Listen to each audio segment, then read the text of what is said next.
Do not start thinking that you need to change who you are and how you show up in this world because this man finds you unattractive.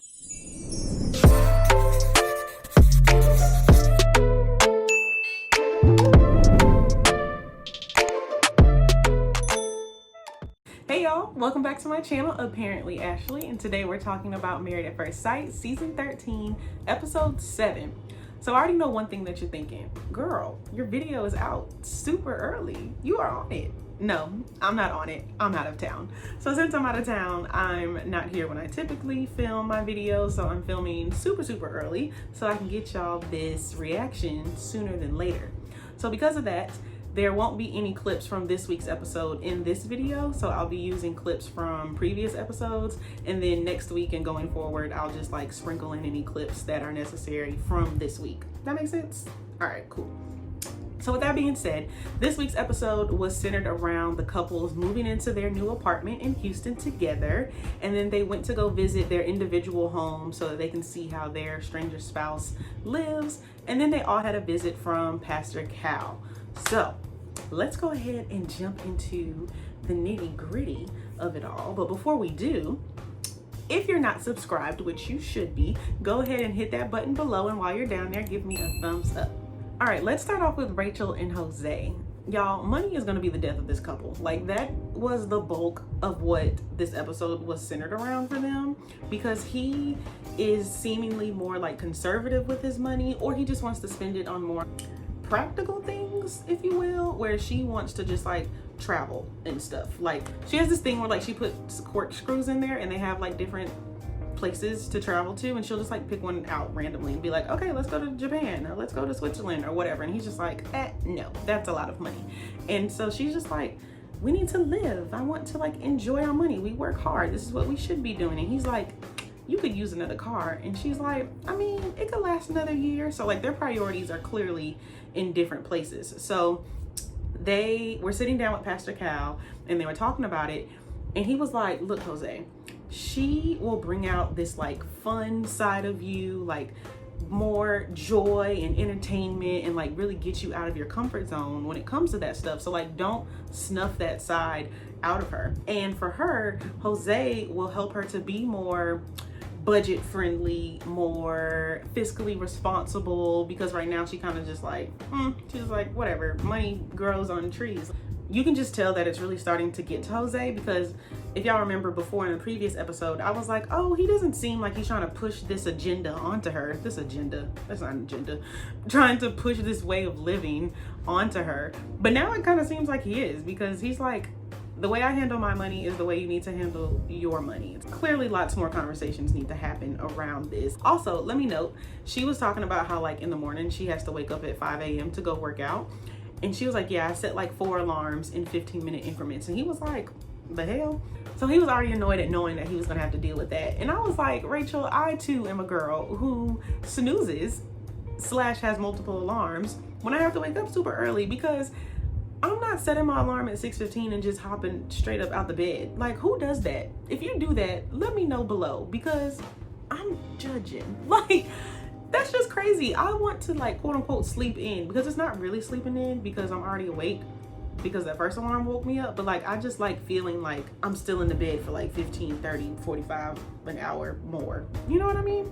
All right, let's move on to Myrla and Gil. So Gil was going all up and through Myrla's closet, pulling out all her red bottoms, her Louis bags, her Chanel bags, and was just like, how much do you spend on all of this? And she was like, I buy about like 3 to 4 red bottoms a year. And he was like, yeah, she's gonna have to start making decisions for our marriage as opposed to like for these shoes and these bags and all this stuff. And I was like, what makes you think that she would put that stuff before her marriage? Like, there's this narrative that like Myrla is not taking care of herself in like the necessity ways, and that she's just like blowing her money on all these like luxury items. And so when Pastor Cal came to visit, they kind of sort of talked about that, because he was like, okay, you're gonna have to start like shifting the way that you spend your money and put it elsewhere. And she's like, put it like where? And he's just like, you know, like saving it. And she was like, I already saved my money, so like what? And I'm like, that's my point. Like, she's saving it, she's paying her bills, she's doing what she's supposed to do. So like, let her spend her money. I feel like this conversation is like beating a dead horse. Like, the girl's not changing her lifestyle. Gil asked her would she shop less, and she was like, no.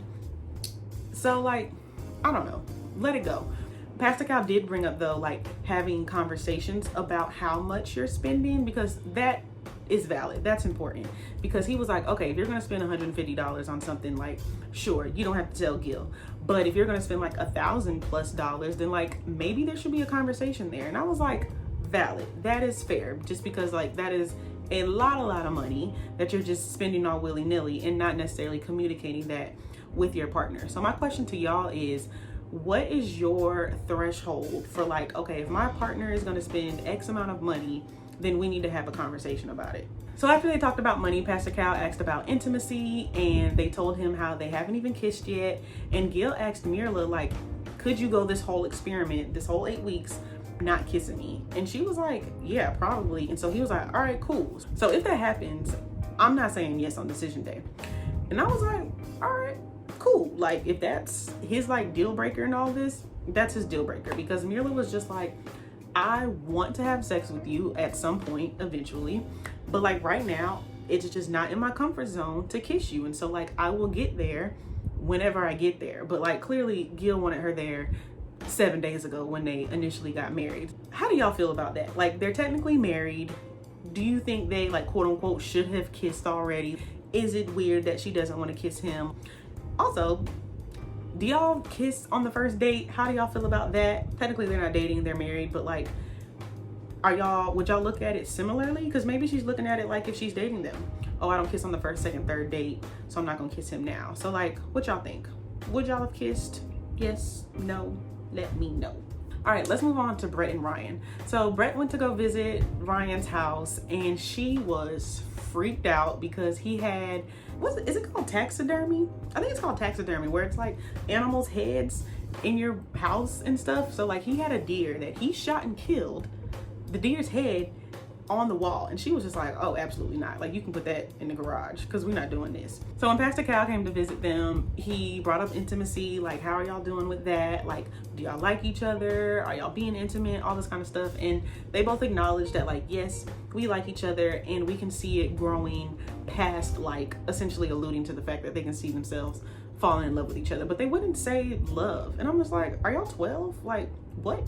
Pastor Cal was like, okay, what does love mean to you, Ryan? And he was like, love is when I value her more than I value myself. And Pastor Cal was like, all right, cool. So do you feel that way or no? And he was like, no, not yet. And Brett looked kind of offended. And I was like, girl, do you love him? Because you looking like you mad that he doesn't love you, but like, you feel the same way. So what? Yeah, there wasn't really much else with them. I mean, her dog met his dog and tried to bite his dog. And I was like, why is it always the little dogs that try to come for the big dogs? Like, no, pick on someone your own size. But yeah, nothing else happened with them. All right, let's move on to Bao and Johnny. So they're in their new apartment, and they bring up the whole showering thing again. And Bao was just like, yeah, I know that you're really particular about like wanting me to shower before getting in the bed. And Johnny was like, yeah, that's my preference. And she was like, well, I'm not doing that. And he was like, all right, cool, I'm gonna leave. So he pulled the SpongeBob meme. He was like, all right, I'm head out. But they were sitting there eating dinner, and he was like, I'm gonna go home because like the past couple of days have been an emotional roller coaster. I'm feeling a lot of things, don't really know how to interpret them. I need some time to myself. And so Bao was like, all right, cool, so you run away from situations. Nice.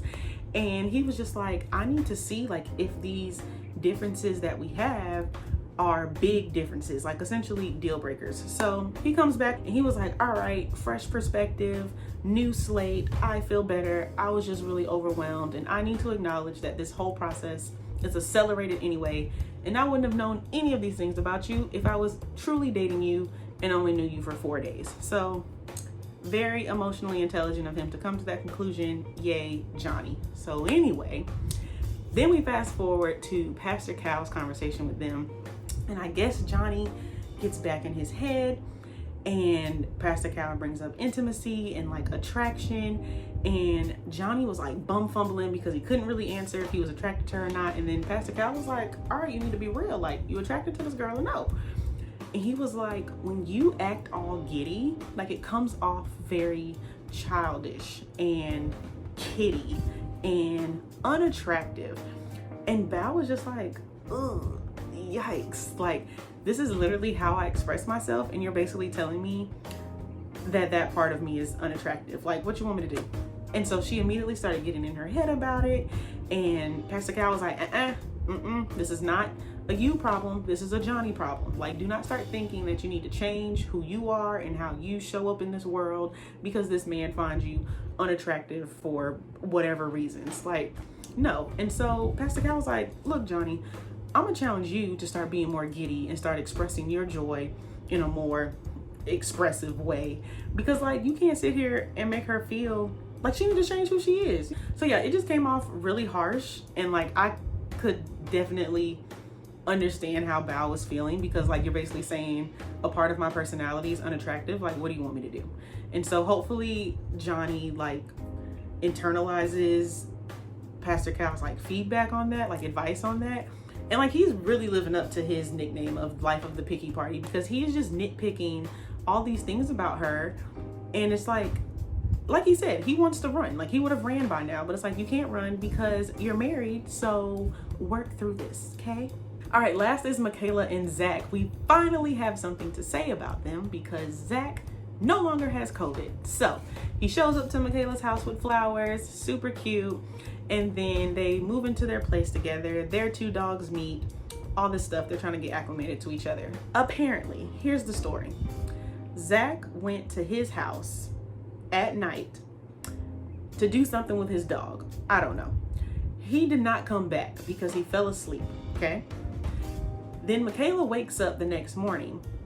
Zack is not there. So she's looking for him, and she's like, hello, Zachary, where are you? She don't see Zack, so she gets pissed.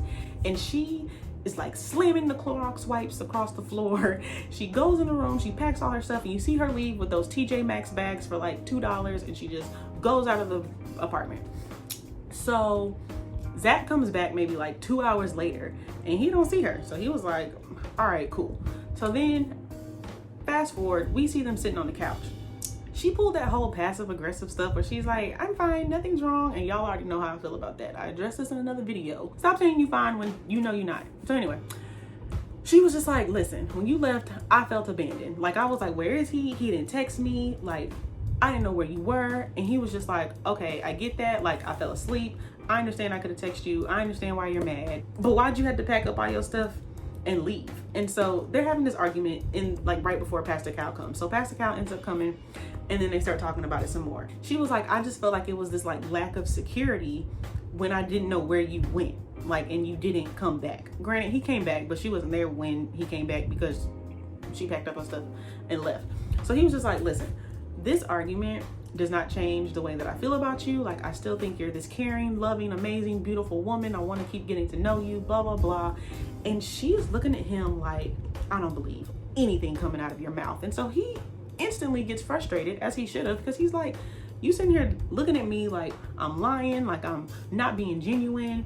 So like, he's frustrated. So Michaela just starts saying how like when her dad passed away, like, that was her protector, and so she lost that once she lost him.